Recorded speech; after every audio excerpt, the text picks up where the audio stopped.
Okay, here is a comparison video between the three MacBooks here from different years and also different versions of the MacBooks.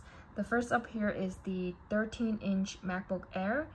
This is from 2021 and it's the 8GB RAM, still using the Intel Core i5 chip, and the design and the inside is very similar to most MacBooks. You got your keyboards, your big trackpad in the middle. It does have the fingerprint unlock, and since it's the Air, is very light, a lot lighter than the MacBook Pro. And you got your two USB-C slot there for charging and plugging into things, and there's the aux there for you to listen to music if needed. Next up, you have your 13-inch, so same size as this one, MacBook Pro 2022. This one is the 16GB RAM and it's using the M2 chip because it's from 2022. And you also have your fingerprint unlock, very similar to the Air. The only difference is you have the scrolling bar here versus the Air does not have it. And everything else is very similar.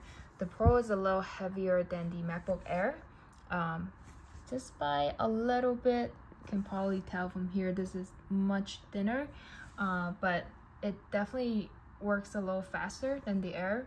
So if you do a lot of processing or video editing, I would recommend getting the MacBook Pro. Next up, you got your MacBook Pro 14-inch. So this is only 1 inch bigger than the two that I've shown you earlier, and this is from the 2021 version, 16GB RAM, and it's using the M1 chip. Very similar. It has the touch unlock there, and unlike the other MacBook Pro, it does not have the scrolling bar, but the keyboard is slightly different. You see it kind of raises up, actually similar to this, but this is like more, the Air is a little bit more closer to the surface, so I feel like this is a little bit more raised, so it's more crunchier when I type it. That's just personal preference.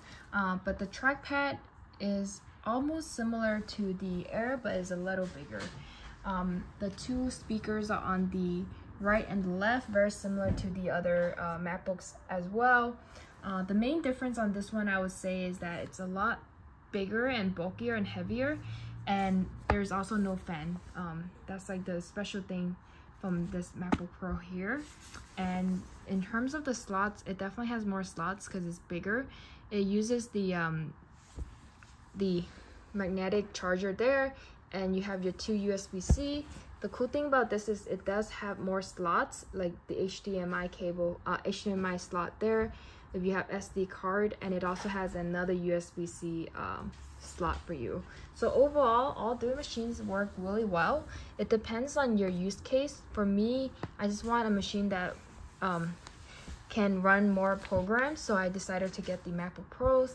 But the Air is more for like simple work, like, you know, checking your emails, going on social media, YouTube, and it's also a lot lighter, so you can carry this to like a cafe and do your work a lot easier.